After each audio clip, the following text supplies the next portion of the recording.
प्रमाण हो। नंदी महाराज, अब आपकी प्रतीक्षा की घड़ी समाप्त हो रही है। देव ऋषि, आपको कैसे ज्ञात हुआ कि हम भगवान भोलेनाथ की प्रतीक्षा कर रहे हैं? नारायण नारायण। नंदी महाराज, सामान्य सत्य यह है कि भगवान भोलेनाथ का आसन रिक्त है, और फिर ऐसी परिस्थिति में आप परमपिता ब्रह्मा जी अथवा श्रीहरि विष्णु की प्रतीक्षा तो करने से रहे, है ना? मैं उन्हीं के आदेश से यहाँ उपस्थित हुआ हूँ।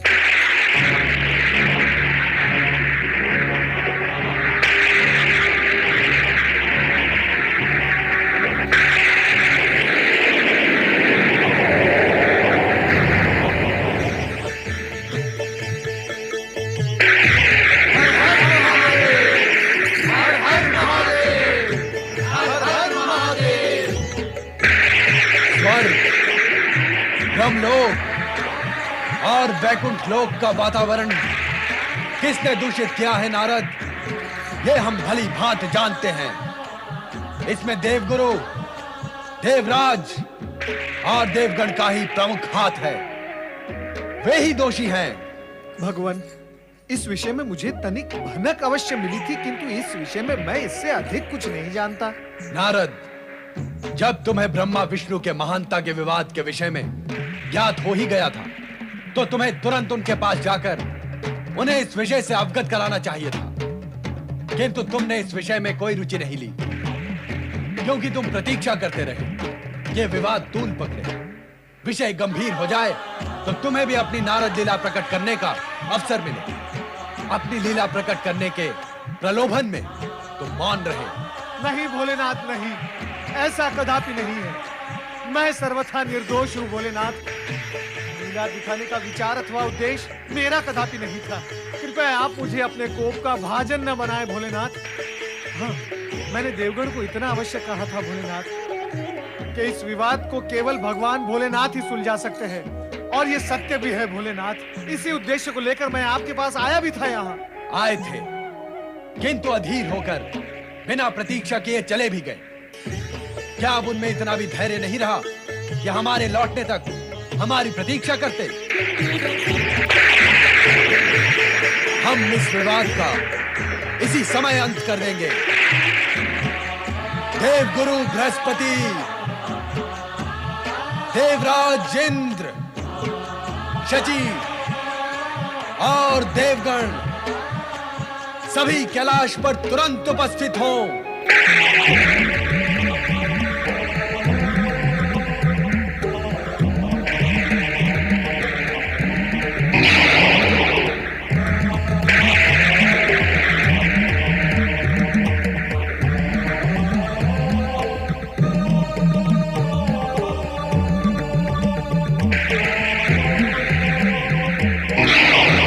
जय शिव शंकर।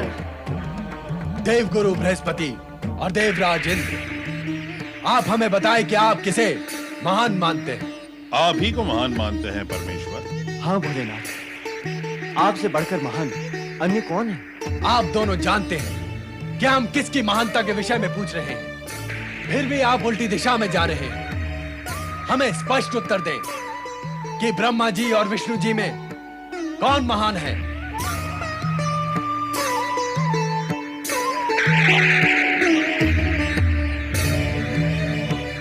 भोलेनाथ,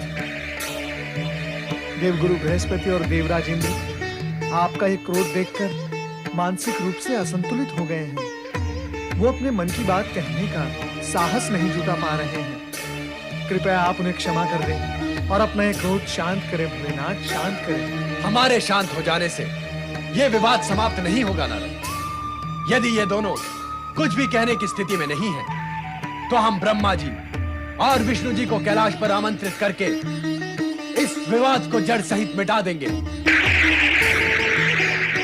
ब्रह्मदेव कैलाश पधारे। श्री हरि विष्णु कैलाश पधारे।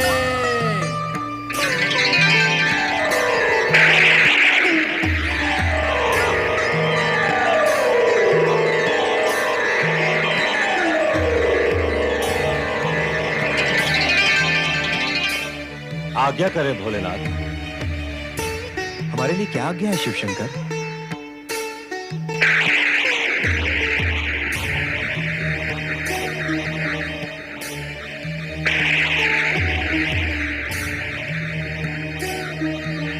आप दोनों भी हमारे समान सर्वज्ञ हैं, अतः ये अवश्य जानते होंगे कि हमने आपको यहाँ किस लिए बुलाया है। हम आपके शब्दों में सुनना चाहते हैं कि आप दोनों में महान कौन है। आप हम दोनों से महान हैं शिवशंकर। ऐसा प्रतीत होता है कि आप दोनों इस विवाद का अंत नहीं चाहते। विवाद आप दोनों को लेकर उठा है, इसका अंत भी आप दोनों को ही करना होगा। यदि आप नहीं करेंगे तो हम अपने ढंग से करेंगे, और हमारा ढंग हमारी भांति निराला होगा।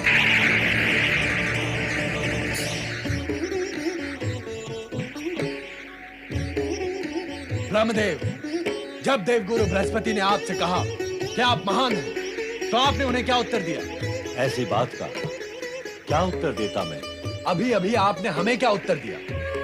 जब हमने आपसे पूछा कि आप दोनों में महान कौन है, तो आपने प्रश्न की दिशा को बदल दिया और हमें महान बताया। अर्थात जो भी आपके सामने होगा आप उसे महान बताएंगे। देवगुरु के प्रश्न के समय यदि श्री हरि विष्णु आपके सम्मुख होते तो आप संभवतः इन्हें महान बताते। ये आपके सम्मुख नहीं थे तो आप देवगुरु से ये नहीं कह सके कि महान आप नहीं, श्री हरि विष्णु है। मौन रहने से अथवा स्वयं को महान मान लेने से विवाद, विपदा, समस्या, कष्ट, इन सब की खेती तुरंत खड़ी हो जाती है। अपने अतिरिक्त अन्य किसी को महान मान लेने से सद्भावना, सदाशयता, प्रेम, करुणा और परहित की भावना के झरने फूटकर बहने लगते हैं। जग कल्याण और जग शांति के लिए यही अपेक्षित भी है। यदि आप उस समय देवगुरु बृहस्पति के सम्मुख श्री हरि विष्णु को महान मान लेते तो यह विवाद वहीं समाप्त हो जाता। किंतु अब यह विवाद तो यात्रा करता हुआ यहां कैलाश तक आ पहुंचा है।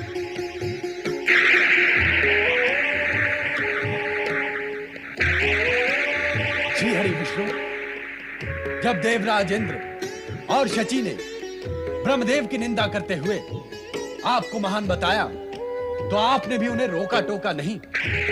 आपने उनसे कहा नहीं कि महान तो ब्रह्मदेव है। यह भी नहीं कहा कि सम्मुख खड़े होकर प्रशंसा करने और महान बताने वाले अस्थिर बुद्धि के प्राणी होते हैं। और श्री हरि विष्णु इस विषय और विवाद को लेकर जब देवी लक्ष्मी उत्तेजित हुई तो आपने उन्हें समझाने का प्रयत्न तो किया, किंतु आधे मन से। ब्रह्मदेव ने भी देवी सरस्वती को आधे मन से ही समझाया। उन दोनों की स्थिति को स्पष्ट रूप से न समझने का परिणाम मंगलकारी नहीं हो सकता। आप दोनों के लिए यही उचित था कि उस समय तुरंत एक दूसरे से भेंट करके तथा एक दूसरे को महान बताकर इस मिथ्या विवाद का अंत उसी समय कर देते। महान विभूतियों की महानता यदि उनके अनुयायियों में विवाद का कारण बनकर ताल बेताल नृत्य करने लगे और समय रहते यदि उस नृत्य को रोका न जाए तो महान विभूतियों की महानता पाताल प्रवेश करने में अधिक विलंब नहीं करती। अतः जो महान है उन्हें अपनी महानता की रक्षा के लिए अपने अनुयायियों, मित्रों और शुभचिंतकों को अपने समान महान बनाने का प्रयत्न करना चाहिए। हम त्रिदेव समान रूप से महान हैं, अर्थात अपने अपने स्थान पर स्थित हैं। शिव शंकर, हमें अपनी भूल का ज्ञान हो गया है और इसके लिए हम प्रायश्चित भी करना चाहते हैं शिव शंकर। तपस्या से बढ़कर अन्य कोई प्रायश्चित नहीं। हमें प्रसन्नता होगी यदि इस विवाद में लिप्त सभी तपस्या द्वारा प्रायश्चित करके अपना मन व आचरण शुद्ध करें। ओम नमः शिवाय, ओम नमः शिवाय, ओम नमः शिवाय, ओम नमः शिवाय, ओम नमः शिवाय, ओम नमः शिवाय। ब्रह्मदेव, ब्रह्मदेव, आप कहाँ अदृश्य हो गए हैं ब्रह्मदेव? कृपा करके शीघ्र ही प्रकट हो जाइए ब्रह्मदेव। किंतु आप हैं कहाँ? मैं अपनी दिव्य दृष्टि से ये ज्ञात कर लूंगी कि आप कहाँ हैं।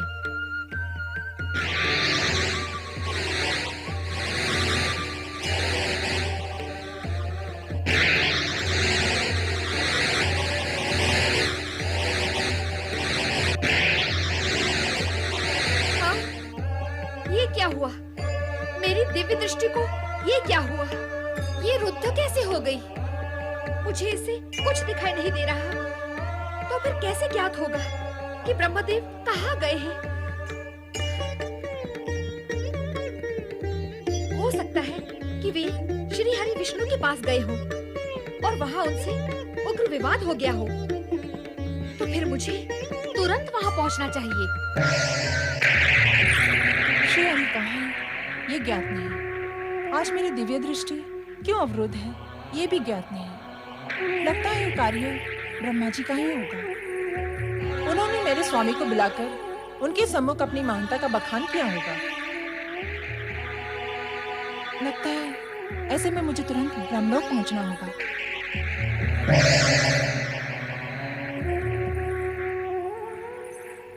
मेरी सखी होने का ढोल पीटती हूँ, किंतु मेरे यहाँ आने पर आओ भगत का एक शब्द तक नहीं निकला तुम्हारे मुंह से।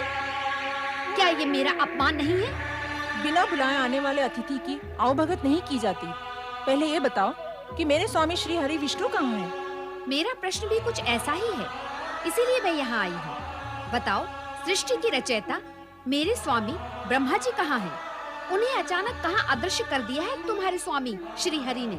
विद्या की देवी बनती हो और अविद्या से ग्रसित हो, कला की अधिष्ठात्री कहलाती हो और आचरण में कलाहीनता है। तुरंत बताओ कि मेरे स्वामी श्री हरि विष्णु कहाँ हैं? धन की देवी कहलाने वाली शब्द और व्यवहार से इतनी निर्धन होगी, इसकी तो कल्पना ही नहीं की जा सकती। अविलंब बताओ, ब्रह्मदेव कहाँ हैं? मैं महान देव श्री हरि विष्णु की पत्नी हूँ। मुझसे प्रश्न कौन कर सकता है? महान? श्री हरि महान? ये भ्रम कब हुआ कि श्री हरि महान है? ब्रह्मदेव ही महान है। ब्रह्मदेव और श्री हरि से महान? कोई सुनेगा तो उपहास करेगा, उपहास करे, किंतु ब्रह्मदेव श्री हरि से महान है। नहीं, दोनों में श्री हरि महान है। मैं कहती हूँ ब्रह्मदेव महान है। और मैं कहती हूँ कि श्री हरि विष्णु महान है। नहीं है। हैं। नहीं है। हैं। नहीं, नहीं, नहीं। देवियों, क्या इस प्रकार का संवाद और विवाद आपको शोभा देता है? आप दोनों तुरंत कैलाश पर आए।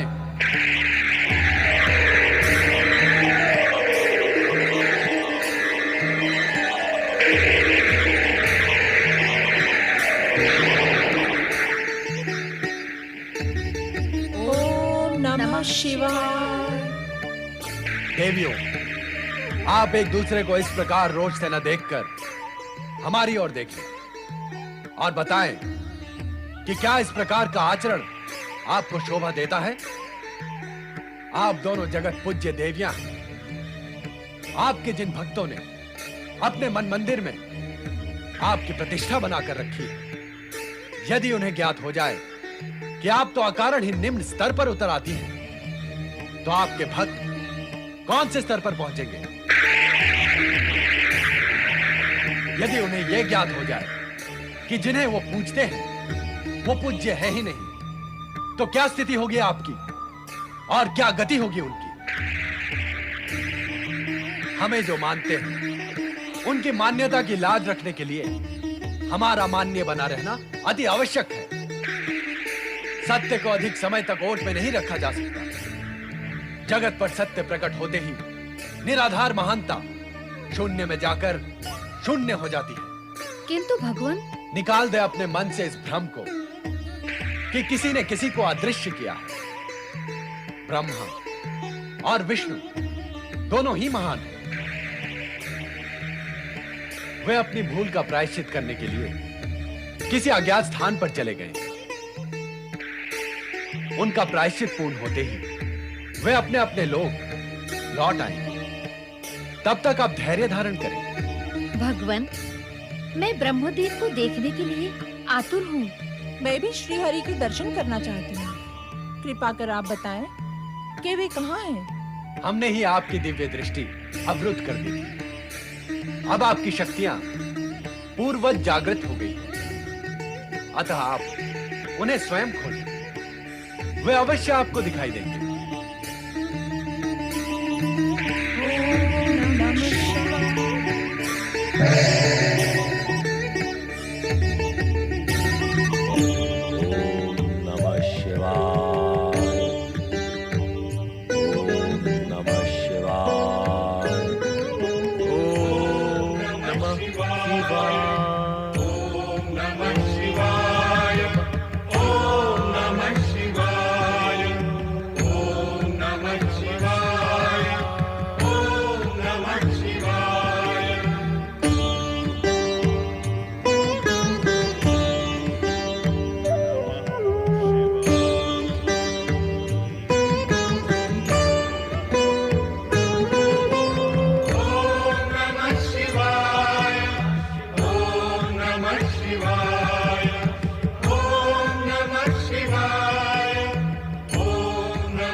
कुमार स्वामी कार्तिकेय की जय। श्री गजानन गणेश की जय। भगवान भोलेनाथ की जय। प्रणाम पिता श्रेष्ठ।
पिताश्री ने हमारे प्रणाम का कोई उत्तर नहीं दिया और अचानक ही अदृश्य हो गए। इसका क्या अर्थ है माता?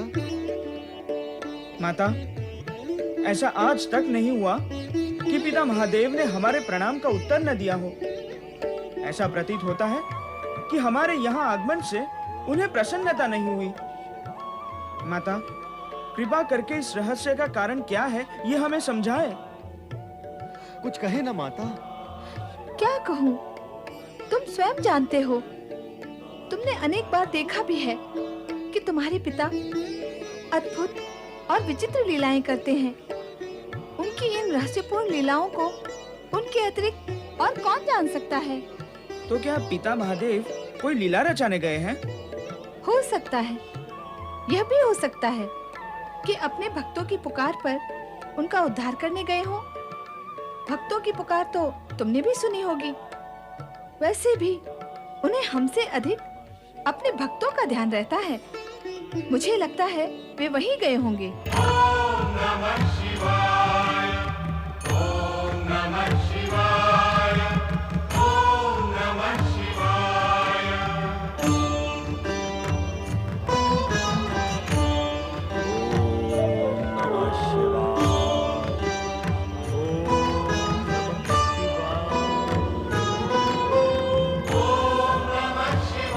शिव आराधकों, हम आप सभी की एक निष्ठ आराधना से प्रसन्न हैं। मांगो, क्या वरदान मांगते हो? आशुतोष शिव शंकर प्रणाम।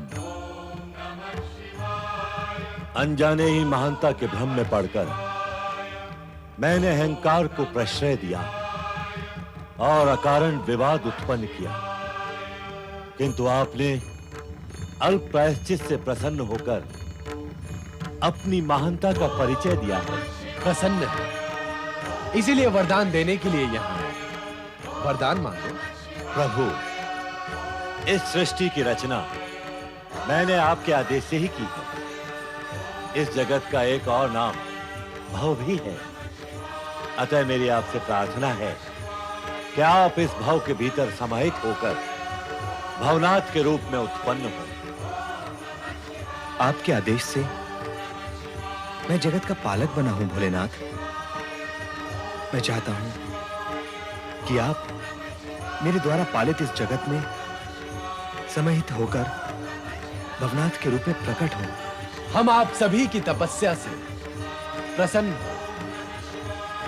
ब्रह्मा विष्णु की कामना के अनुरूप हम कैलाश से अदृश्य हो गए, भवनाथ के रूप में प्रकट हो गए। आप सभी अपराध मुक्त हुए। अब आप अपने अपने स्थान लौट जाएं। भगवान आशुतोष शिव शंकर की जय।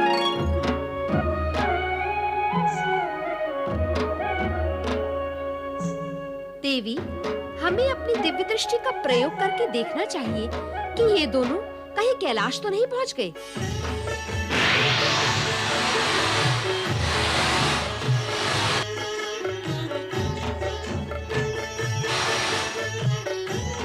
देवी पार्वती गणेश और कार्तिकेय के साथ कैलाश पर हैं। हमें तुरंत वहां पहुंचकर उनसे सहायता लेनी चाहिए। तुम सत्य कह रही हो, हमें ऐसा ही करना चाहिए। कारण भी तो होना चाहिए। भोलेनाथ एकाएक किसी को सूचित किए बिना अदृश्य हो गए। कहाँ गए, क्यों गए, किसी को कुछ ज्ञात नहीं। शांत हो जाए माता, वे जहाँ भी गए होंगे लौटकर तो यहीं आएंगे। माता, आप ही ने तो कहा है कि पिताश्री अपने भक्तों की पुकार सुनकर गए तो उन्हें संतुष्ट करके लौट आएंगे। माता, वे कैलाश से अधिक समय तो दूर नहीं रह सकते। नमस्कार देवी पार्वती। देवी पार्वती को नमस्कार। माता लक्ष्मी को प्रणाम। माता सरस्वती को प्रणाम। देवी पार्वती, हम यहाँ आपसे सहायता लेने आई हैं। भगवान शिव की आज्ञा के अनुसार हम दोनों ने अपने स्वामियों को संपूर्ण सृष्टि में ढूंढा, परंतु वे हमें कहीं दिखाई नहीं दिए। कृपा कर आप उनके विषय में हमें बताएं। आप दोनों देख रही हैं ना कि भगवान भोलेनाथ यहाँ नहीं है। हाँ, ब्रह्मा विष्णु और उनके अनुयायियों के कारण ही वे यहाँ से अदृश्य हुए हैं। यदि कुछ ही समय में मेरे स्वामी कैलाश पर प्रकट नहीं हुए तो मेरा कोप ब्रह्मा विष्णु पर बरसेगा और फिर परिणाम क्या होगा, इसकी कल्पना तुम स्वयं कर सकती हो। भगवान शिव हमारी उपेक्षा करके कैलाश से अदृश्य हो चुके हैं और ये सब ब्रह्मा जी व विष्णु जी के कारण ही हुआ है। इसलिए हम सभी बहुत ही आहत, असंतुष्ट व क्षुब्ध हैं। देवियों, आप दोनों हमारे लिए माता के समान हो।